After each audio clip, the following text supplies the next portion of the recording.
Are you an instructional designer, an e-learning developer, or a teacher who wants to build interactive tools and experiences without actually knowing how to code? Hello, my name is Scott, and this is Vibe Coding for instructional designers.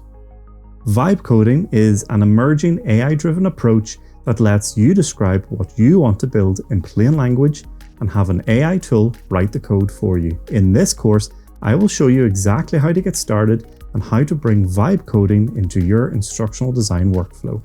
Together, we will build real working applications from scratch, including a lesson planner, a learning objectives generator, content planners, e-learning widgets, macros, games, and much more. Everything that you build can be embedded into platforms such as Rise 360, Moodle, or shared directly with your students.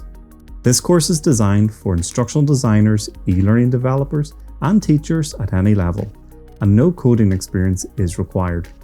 If you want to go beyond typical PowerPoint slides and Rise 360 blocks and create experiences that are truly your own and unique, then this course is for you.